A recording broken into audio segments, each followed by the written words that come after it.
जन्नत एक ऐसी जगह जिसका तसव्वुर भी हमारी सोच से बाहर है।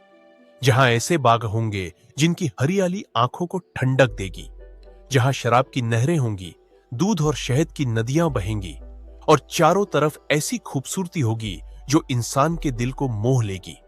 लेकिन जब बात आती है हूरों के साथ संबंध की, तो हमारे दिलों में कुछ गुप्त सवाल जरूर उठते हैं। क्या वहां इंसानों की तरह वीर्य निकलेगा? अगर निकलेगा तो क्या वो नापाक नहीं होगा? और अगर न निकले तो फिर आनंद कैसे मिलेगा? क्या जन्नत में संतान भी पैदा होगी? अगर होगी तो कैसी होगी और किस रूप में जन्म लेगी? असल में ये सारे सवाल हमारी दुनियावी जिंदगी के नियमों से जन्नत को समझने की कोशिश है।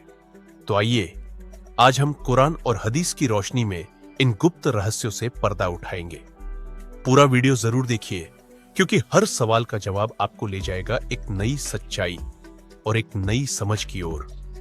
भाइयों और बहनों, ये सवाल हर किसी के मन में आता है, लेकिन जन्नत को हम दुनियावी नजर से नहीं समझ सकते।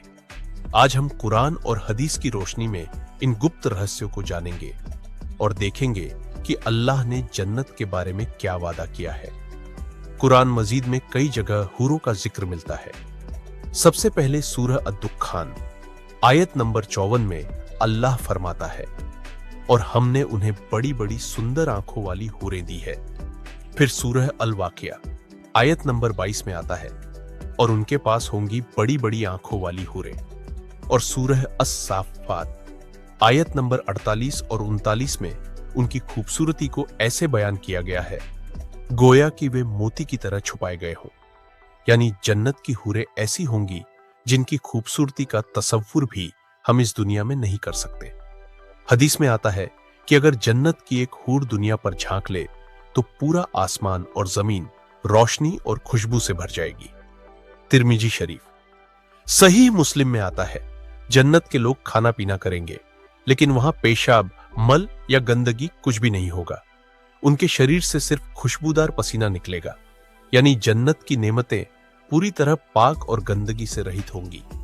सबसे पहला सवाल, क्या जन्नत में मर्दों से बीज निकलेगा जैसा दुनिया में होता है? उलेमा का कहना है, जन्नत की जिंदगी इस दुनिया जैसी नहीं होगी। वहां अशुद्ध या गंदगी कुछ भी नहीं होगा, इसलिए इंसानी बीज निकलने जैसी प्रक्रिया वहां नहीं होगी। लेकिन रिश्तों का मजा और आनंद पूरा मिलेगा, बिना किसी नापाक चीज के। यह अल्लाह की कुदरत है जो हमारी समझ से परे है। दूसरा सवाल, क्या जन्नत में बच्चे पैदा होंगे? इस पर उलेमा में मतभेद है। कुछ विद्वानों का कहना है कि अगर कोई चाहे तो अल्लाह अपनी रहमत से उसे संतान भी देगा, लेकिन वह संतान इस दुनिया जैसी प्रक्रिया से नहीं होगी। कुछ विद्वान कहते हैं कि जन्नत में बच्चों की जरूरत ही नहीं होगी, क्योंकि हर इंसान वहां हमेशा जवान और खुशहाल रहेगा। सुनन इब्न माजा में एक रिवायत आती है कि जन्नत में चाहने पर संतान दी जाएगी, लेकिन वह इच्छा पूरी करने जैसी होगी, न कि दुनियावी तरीके से। तो नतीजा यह है, जन्नत की नेमतें इस दुनिया की तरह नहीं होंगी।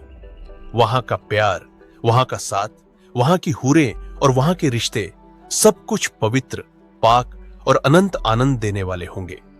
कोई गंदगी नहीं, कोई तकलीफ नहीं, सिर्फ नेमतें ही नेमतें। यानी वहां का मजा इंसान के दिमाग से परे है। भाइयों और बहनों, जन्नत की ये बातें हमें सिर्फ ख्वाब दिखाने के लिए नहीं बताई गई, बल्कि हमें नेक राह पर चलाने के लिए बताई गई है। अल्लाह ने कहा है, ये सब कुछ उन्हीं के लिए है जो ईमान लाते हैं, नमाज पढ़ते हैं, बुराइयों से बचते हैं और नेक अमल करते हैं। अगर हम चाहते हैं कि हमें भी जन्नत की हूरें और नेमतें मिले, तो हमें इस दुनिया में अल्लाह का हुक्म मानना होगा। तो दोस्तों, अब आपके मन के ये गुप्त सवाल साफ हो गए होंगे। जन्नत की नेमतें पाक और गंदगी से दूर होंगी।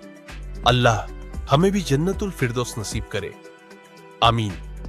भाइयों और बहनों, अगर ये बातें आपके दिल को लगी हों तो वीडियो को शेयर कीजिए, ताकि और लोग भी जन्नत की सच्चाई जान सके।